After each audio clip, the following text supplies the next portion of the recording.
The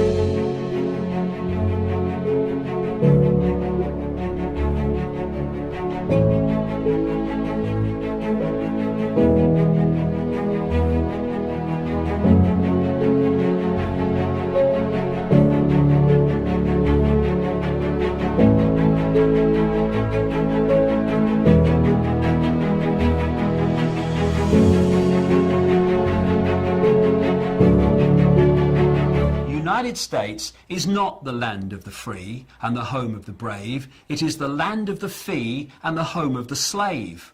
And more Americans are waking up to that fact, and hallelujah to that, because only if they do so and then act upon their new perception will they truly have any chance of living in a land that is anyway associated with freedom, and a land that makes a contribution to peace in the world, not a contribution to more and more slaughter, more and more conflict, and therefore more and more acquisition of people and land. We are now at the point where those institutions and these institutions of control and surveillance and all the rest of it are now being put in place. So this hidden dictatorship all this time is now coming to the surface where it can be seen.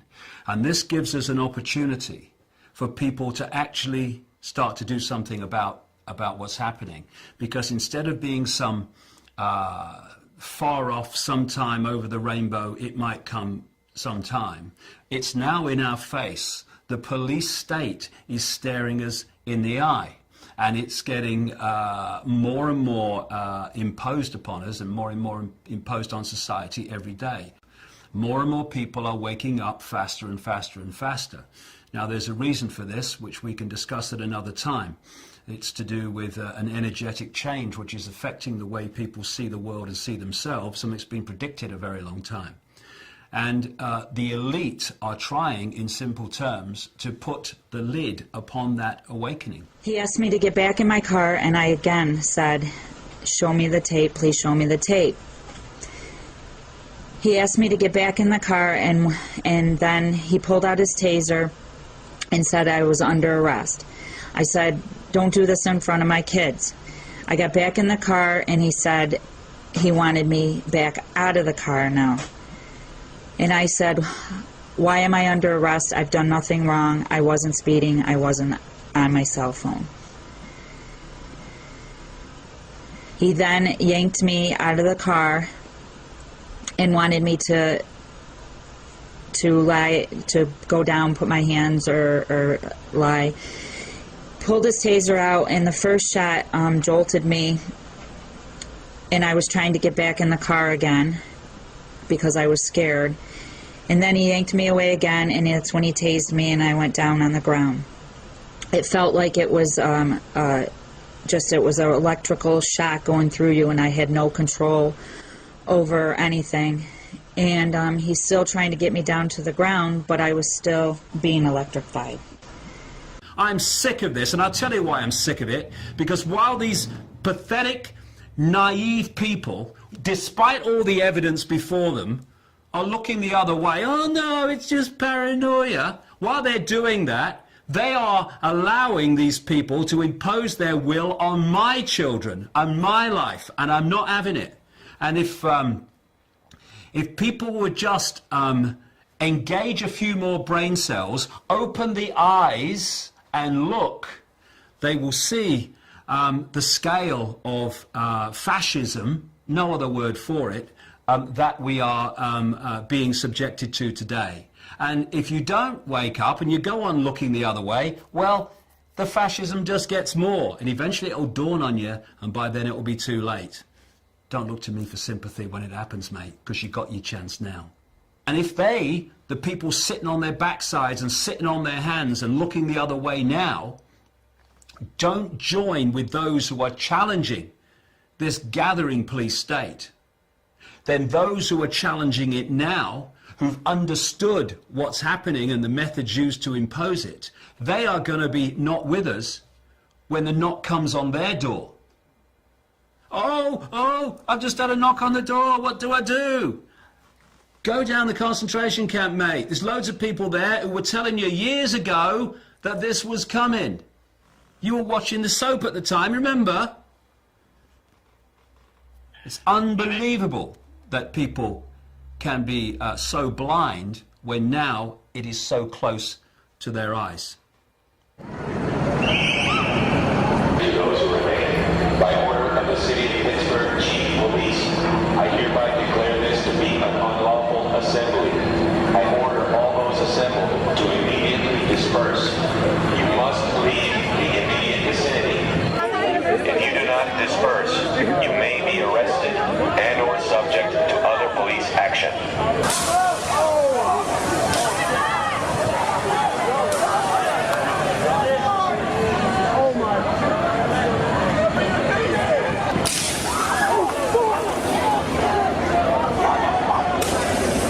What you see with people is that they're desperate to hear what they want to hear. And they're desperate for people to say, oh, no, these conspiracy theorists, they're all crazy, you know, they're all paranoid. It's not really going on. It's ridiculous. And this is done to protect you. This is done for you. You know, we're the government. We care for you. This is why we're doing it. So you go to sleep, you know, watch the telly. There's a game on in a minute, and you'll be fine. And we're just going to build another concentration camp. Okay, see you later. And what we need to do is stop this self-indulgence of picking up what we want to hear and trying to get ourselves to believe it. There's not a problem here. And actually look it in the face and realize that, if anything, George Orwell understated what we are heading towards unless we step up en masse and say enough, no more. So, are we going to make a stand now and draw a line in the sand and say here and no further? In fact, we're going to roll this back? Or are we going to wait until it's got really, really extreme, by which time there'll be so much infrastructure in place that drawing a line in the sand will be a serious challenge? And it's no good. I said to some policemen in Parliament Square a few months ago, ask yourself, when your child says to you, Mummy and Daddy, what were you doing when the police state was introduced? Oh, well, I was watching the telly, honey.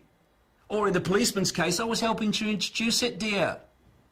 That's the situation we're facing. I'm sorry that I'm struggling to find words, because words fail me.